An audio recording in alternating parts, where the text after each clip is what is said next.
Polly Boyko reporting to us there from the Thames. So what's the next big thing, by the way? It's called 5G. Have you heard of it? Everybody's talking about it. Frankly, I'm not the techiest guy in the world, so I actually had to Google it this afternoon to find out more about what 5G, what is 5G?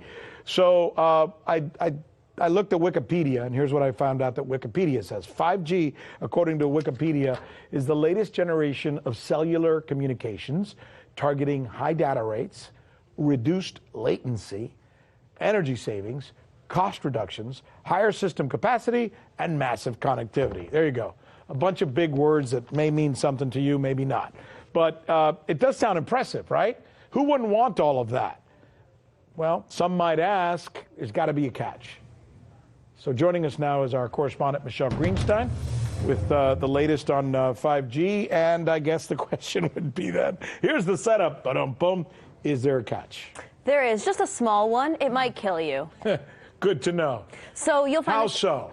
Well, a few days ago, actually, a group of scientists, doctors, environmental organizers, and concerned citizens got together and they called for the urgent stop to the deployment of 5G. They said that it's been proven harmful to human bodies, that this is an experiment on humanity, and that this should be called a crime under international law. Let's talk about today's technology, what we have going on today. Your phone is constantly sending electromagnetic fields in and out of each other. Whether or not you're receiving a notification right now, all of our digital tech sends this data back and forth, right, using these invisible microwave radiation signals, aka radio frequency radiation. Right. That's today's tech. We have every cell tower, every router constantly pulsing with radiation, whether or not you're using it. Science shows that this causes DNA damage, cancer, among other things. But don't take my word for it. And that's just with 4G. That's just with today's technology. Before we get to 5G, right now you got some of it, but not that much. Let's listen to what Dr. Sharon Goldberg has to say. She's a clinical researcher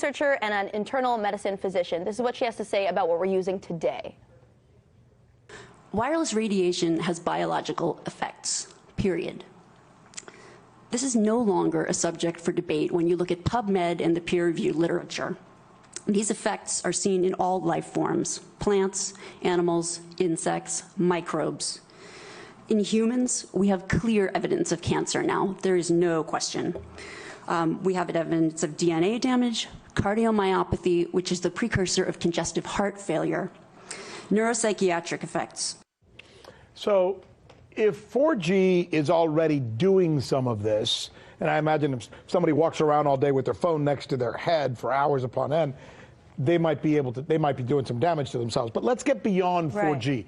How much more potentially dangerous will 5G be, and why? Well, here's what's really dangerous about 5G. I mean, it's being sold to us as super awesome. You know, your toaster can talk to your door lock. It could talk to your self-driving car. Like, you have a thermostat in your home that knows when you're home. You have these smart homes. Like, it just really sold to us as being awesome. But the downside is that with this rollout, it will be impossible to exist in a city or to walk outside without being exposed. There's going to be a cell tower in front of every few houses, and this means that your personal choices, whether or not you personally use a cell phone or hold it 10 inches away from your head, that cannot escape you from your radiation exposure. So let's listen to what Dr. David Carpenter, another public health physician and actually a signatory to this international appeal, had to say. I asked him about the safety testing that's been done with this 5G rollout. Okay. There's been no safety testing of 5G. The reason I think that it's dangerous is that there isn't any specific information to 5G.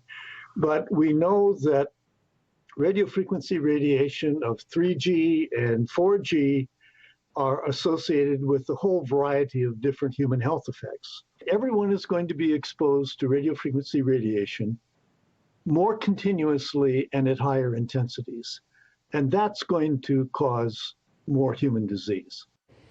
So if I was your big brother or your dad, and you're being a little younger than me and probably have a little more awareness of this stuff, and I asked you, So when you describe 5G, for those in the audience that maybe don't understand it, it's like this Alexa thing that's being sold to us. It's this thing in our homes where, as you said, our toaster's talking to our phone and our phone is talking to... The Internet of Things, right? So, I mean, if you go online and Google Internet of Things, it's just like utopian Everything vision. is connected, right? Everything, yeah. Sounds super amazing. That's what 5G will eventually hope to become. Exactly. And you're saying... it's too much. It's too omnipresent. Well, I'm saying that there should at least be a public debate about the health effects. And the fact is the government is completely not jumping on the ball. I mean, because of the Telecommunications Act of 1996, which says that no state or local government can regulate the placement of any cell towers regardless of environmental effects. Right. That has really laid, there it is right there, that has really laid the groundwork for this toxic infrastructure. What is that we're looking at? I mean, this is the Telecommunications Act of 1996. It's long. Why am I reading it?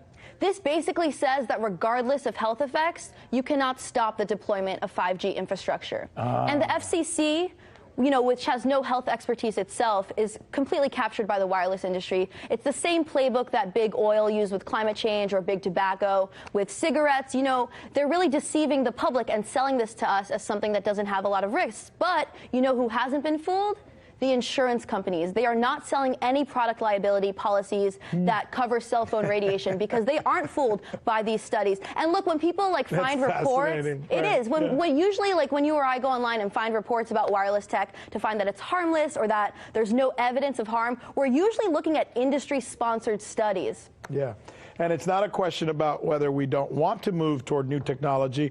We just want to make sure that that new technology is tested before we put it out there. So good stuff. Hey, Michelle, as usual, good stuff. Thank you. Good report. Hey YouTube, thanks for checking out our channel. We hope you enjoyed the video. We have tons of content for you just like this. For more of RT America's one-of-a-kind news and analysis, be sure to subscribe and never stop questioning more.